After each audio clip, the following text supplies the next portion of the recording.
Ahora mismo los mercados continúan en pánico, estamos viendo ventas en las acciones, el oro acercándose de nuevo a máximos históricos y Bitcoin sin una clara dirección de la tendencia. A primera vista todo esto parece un caos total, pero ¿y si las mismas fuerzas que están impulsando este miedo también están construyendo las bases para la siguiente subida en las criptos? Porque aquí está la cuestión, cada mala noticia de esta semana ha provocado una reacción del mercado mucho más resistente de lo que nadie esperaba. Las acciones no se desploman, Bitcoin no se hunde mientras el dinero inteligente está volviendo a entrar silenciosamente, mientras también los titulares son más aterradores día tras día. Así que hoy vamos a destripar porque esta corrección no es una ruptura, es un reseteo de las posiciones. Ahora mismo la situación geopolítica en Oriente Medio ha lanzado una bomba a lo que era un mercado frágil, pero que sorprendentemente los mercados no se lo han tomado tan mal. En una verdadera ruptura las noticias aceleran las ventas y ahora mismo el mercado está absorbiendo shocks que hubieran causado mucho más daño hace 6 meses. Para entender qué está pasando, comencemos con Tom Lee, pero primero recuerda que si lo que estás a punto de ver te gusta y te aporta valor, no dudes en regalarme un simple like aquí debajo y en suscribirte. Los titulares han sido aterradores,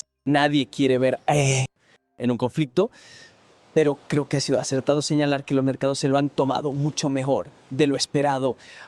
No creo que nadie pueda decir que ya hemos tocado fondo, pero esto es lo que parece ser el inicio de un fondo, ¿verdad? Te recibes malas noticias y los mercados se lo están tomando con calma. Y aunque lo que es más importante, creo que hemos tenido un restablecimiento de posiciones y aunque por otro lado creo que habrá muchas oportunidades. ¿Qué te daría la confianza para decir que sabes que eso es una señal de que hemos tocado fondo? ¿Qué necesitas ver? Bueno, algunas cosas como si volvemos a abrir algo sencillo sería que el VIX subiera por encima de 40. El año pasado fue de 80, pero no llegaremos a 80 y luego, por supuesto, retroceder sería una señal clara, porque eso supone una gran reducción de riesgos. Otra señal sería que recibimos otro titular alarmante y el oro continúa vendiéndose y luego las acciones se vuelven verdes ese día porque eso significa que hemos liquidado las cosas. Creo que estamos bastante cerca. ¿Estás observando el petróleo tan de cerca como todos los demás? Pensé que algunas de las notas de hoy eran interesantes. UBS dice que esperamos solo una interrupción mínima o breve del suministro mundial de energía. Por lo tanto, nos mantenemos en nuestro escenario base de que las acciones estadounidenses, producirán buenas ganancias este año. Katie Huberty de Morgan Stanley. No se prevén cambios en nuestra visión alcista de las acciones 6-12 meses debido a recientes acontecimientos geopolíticos. Sí, me quiero decir, creo que el petróleo, creo que vimos cosas que me parecieron lógicas. El petróleo se disparó en los cierres o posible estrecho de hormigón, pero la respuesta de Washington creo que eso es quizá más importante. No creo que Washington quiera precios altos del petróleo en las elecciones de mitad de mandato y por supuesto es muy impopular entre los estadounidenses. Quiero decir, es una gran carga. Así que voy a estar en el bando que observa la acción del precio. Creo que es alentador que el petróleo no esté subiendo al cierre. Oye, parte de la nota. Huberty se centra en el comercio de IA, que ha sido realmente interesante, pensé en los últimos días. Algunos podrían decir que es un refugio seguro. Quiero decir, mira ahora mismo.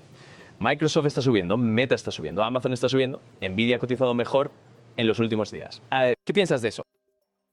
Bueno, en nuestra opinión, marzo fue el comienzo de un fondo porque el software, el Mac 7 y las criptomonedas pensábamos que estaban en un 90% de sus inviernos o caídas.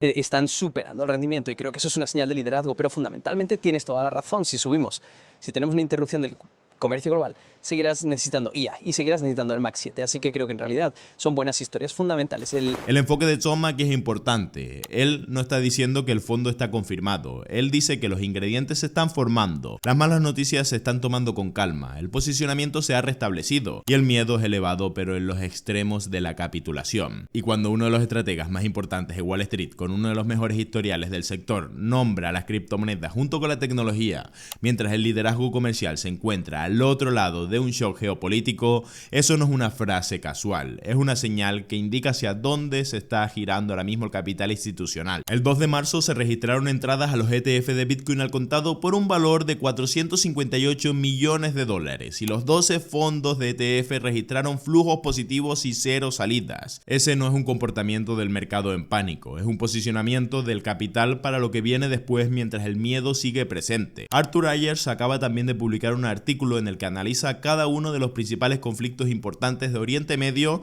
en los que Estados Unidos ha estado involucrado desde 1990 y lo que hizo la Fed en cada uno de sus casos. El patrón es sorprendentemente consistente, pero antes recuerda que si quieres descubrir estas nuevas y raras ventanas de compra que nos está ofreciendo el mercado, puedes unirte a nuestro grupo gratuito de Telegram aquí debajo. Ahí compartimos el minuto a minuto del mercado cripto y las raras oportunidades de compra que se están presentando. Tienes el link justamente aquí debajo en la descripción. Vamos con Arthur Ayers. Existen elementos objetivos que puedo utilizar como marco para evaluar y comprender qué acciones debo o no realizar con mi cartera. Dije, bueno, voy a usar mi herramienta de IA favorita, Perplexity Computer. Y la primera indicación fue, bueno, ahora sé que al menos en mi vida llevo aquí desde 1985 y ha estado en guerra constante con algún país de Oriente Medio desde que nací en mí. Así que vamos a representarlo en un gráfico y ver qué hizo la Reserva Federal. Así que puse un gráfico en mi ensayo y delimité entre ataques militares, un montón de misiles disparados o una guerra total. Insisto, no es una lista exhaustiva, es ilustrativa del tema. Y hay 3 episodios principales en términos de una gran guerra. Y ahora supongo que podríamos mencionar el cuarto que se destaca y mencionar la guerra del Golfo en 1990 y salir de la recesión, de la crisis del ahorro. Solamente ya sabes, George W. Bush, presidente en ese momento, decidió que quería, ya sabes, ir a la guerra con Saddam Hussein y esencialmente el precio del petróleo se disparó. Unos meses después del conflicto, la Reserva Federal comenzó a recortar los tipos, citando la incertidumbre en Oriente Medio como una de las causas aproximadas de por qué estaban aumentando la liquidez en los mercados financieros. Avanzamos rápidamente hasta los ataques del 11 de septiembre en y las posteriores guerras en Irak y Afganistán, iniciadas por su hijo, W. Bush. Y de nuevo, inmediatamente después del 11 de septiembre y luego continuando, Alan Greenspan bajó los tipos y estaba comprando valores para impulsar la confianza, asegurarse de que los mercados financieros tuvieran suficiente liquidez para seguir repuntando. Y luego, ya sabes, el tercer tipo de esfuerzo bélico importante fue el aumento de tropas de Obama en la guerra de Afganistán, su guerra en Yemen y Siria. Y básicamente la Reserva Federal ya había perdido dinero en ese momento, así que no había mucho más que pudieran hacer para apoyar sus esfuerzos. Y ya sabes, el otro gráfico que hay ahí es muy triste, al menos para los soldados estadounidenses. Si echas un vistazo al porcentaje del presupuesto federal destinado a asuntos de veteranos, es decir, a alguien que regrese herido y necesita atención médica después de servir, eso ha aumentado el doble de rápido que el crecimiento del presupuesto federal. ¿Sí? ¿Y cuántas más guerras libra más gente resulta herida, nombrada y muere, más gastan en esto y más hay que financiarlo? Ni siquiera puse el presupuesto de defensa ahí porque quería poner un elemento más humano en cuanto al coste de esta intervención continua en Oriente Medio. Y ahora llegamos a Trump. Atacó Irán el año pasado en la guerra de 12 días. Y ahora parece que vamos a tener uno mucho más largo en esta etapa. Al menos si nos guiamos por la retórica y el cambio de tono de Trump y Hex, el jefe del Departamento de Guerra. Y cuanto más dure esto, creo que la próxima reunión de la Reserva Federal será a mediados de marzo. Más probable será que la Reserva Federal tenga que responder con dinero impreso. El marco de Arthur se abre paso entre el ruido. Él no pretende saber qué pasará a continuación en Oriente Medio. Él está observando el patrón que se está creando objetivamente. Guerra del Golfo, recorte de la Reserva Federal y cada vez que la Fed se ha encontrado con un conflicto militar sostenido, la respuesta siempre ha sido la misma: inyectar liquidez. Y ahora mismo la próxima reunión será el 17 de marzo, donde los mercados de predicciones ya están descontando una probabilidad del 97% de que la Fed mantenga las tasas estables. Pero el punto de Arthur no es sobre esta misma reunión. Se trata de qué pasa si el conflicto se prolonga durante semanas y no durante días. Si el petróleo se mantiene alto, si las primas de seguro para los transportes marítimos del Golfo siguen siendo extremas y si la confianza en el sistema financiero occidental empieza a tambalearse. La Fed no tendrá otra alternativa. Imprimir dinero siempre es lo que hacen. Esto crea una asimetría para las criptos. En el corto plazo, las presiones de estrés geopolítico ponen en riesgo los activos, pero a mediano plazo, la respuesta política a esa tensión es exactamente lo que impulsa a Bitcoin a subir. La expansión de liquidez es el catalizador más poderoso de Bitcoin y el conflicto sostenido ha sido históricamente uno de los desencadenantes más fiables para esa expansión. Ahora bien, una de las mayores preocupaciones que tiene la gente ahora mismo es que Bitcoin está actuando como una acción tecnológica apalancada, no como una reserva de valor, que es lo que supuestamente es. Pero aquí Robbie Munch, el director de activos digitales de BlackRock, abordó este tema la semana pasada y su respuesta replantea todo este mismo debate. Vamos a prestarle atención. Que es un momento realmente interesante porque las narrativas son muy importantes en este espacio. Y creo que los fundamentos de Bitcoin son esta alternativa monetaria emergente global, ¿verdad? Que es escasa, descentralizada, nativa digitalmente, que existe fuera de los factores de riesgo políticos, económicos, fiscales y monetarios de cualquier país. Esa es una innovación increíblemente intrigante e importante en el BEC. Creo tiene una cantidad significativa de trayectoria de adopción por venir, ¿verdad? Pero luego tienes una serie de heridas autoinfligidas que nuestro espacio ha causado. Y sabes, mira, una parte de eso obviamente es una cantidad increíble de apalancamiento y especulación de apalancamiento en algunas de estas plataformas apalancadas en particular. A ver, ¿por qué alguien necesita apalancar 100 veces cualquier cosa? Bitcoin, Dogecoin, no lo sé. Pero lo que ha hecho es potenciar la volatilidad. Así que la volatilidad de Bitcoin tendía a la baja. Y eso resulta atractivo para los asignadores más conservadores, ahora ha vuelto a subir porque, aunque se ha vuelto más sofisticado, más institucionalizado, existe esta fuerza contraria de este crecimiento en los futuros perpetuos apalancados y es la especulación que eso ha provocado. Y hoy en día, cuando tienes algo muy pequeño, que no debería tener ningún impacto en el precio, y si lo tiene, debería ser pequeño, como por ejemplo el de octubre, ya sabes, algo relacionado con los aranceles, y de repente ha bajado un 20%.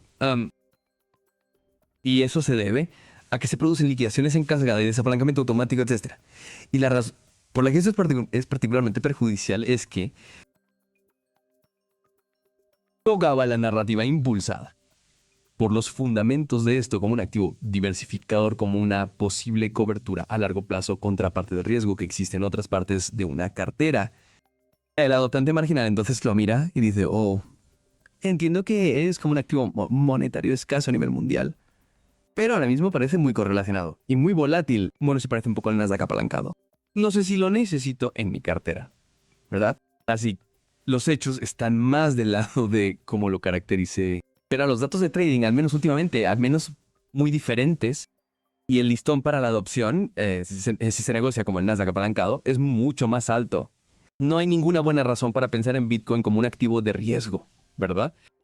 Sí, es una tecnología emergente, pero sus fundamentos son muy diferentes a todos estos otros activos. Pero ahora empieza a ser un poco autocumplido.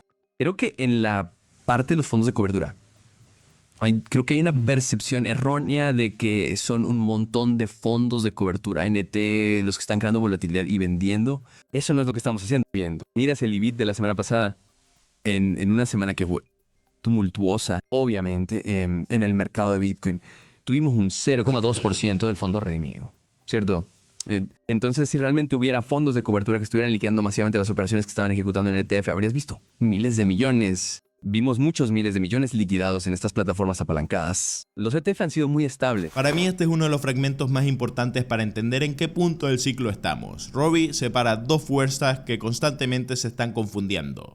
Por un lado está la tesis fundamental de Bitcoin como un activo monetario global, escaso y descentralizado, que existe fuera del riesgo político o económico de cualquier país. Esa tesis no ha cambiado por completo, pero por otro lado está el crecimiento explosivo de plataformas de futuros perpetuos con apalancamiento. apalancamiento, que se está pues amplificando la volatilidad y haciendo que Bitcoin parezca correlacionado con todo. Cuando un simple titular sobre aranceles provoca una caída de un 20% debido a liquidaciones en cascada, eso no es un problema fundamental de Bitcoin, es un problema estructural de cómo se está operando con apalancamiento. Y hay un dato que todavía lo aclara todo muchísimo más. Robbie reveló que una de las semanas más turbulentas de los últimos tiempos, el ETF IBIT solo registró un 0,2% de reembolsos. La base de inversiones de ETF apenas pues se inmutó. Mientras tanto, se liquidaron miles de millones de dólares en plataformas de derivados apalancados. Quienes están generando la volatilidad no son las instituciones, son los especuladores apalancados. Y quienes están absorbiendo las ventas no son los minoristas, son los inversores de largo plazo que entienden la diferencia entre el ruido y la señal clara. Si juntamos todo, el panorama no es caos, es preparación. Tom Lee ve un reajuste de posiciones con las criptomonedas como posibles líderes en la próxima etapa. Arthur Ayers identifica un patrón histórico donde los conflictos geopolíticos conducen directamente a expansión monetaria, el combustible más fuerte para Bitcoin. Y Robbie muestra que, bajo la volatilidad de los titulares, la base institucional se mantiene sólida mientras la especulación con apalancamiento se limpia del mercado. Esto es exactamente lo que hacen los mercados sanos antes de grandes movimientos. Expulsan a las manos débiles, reajustan posiciones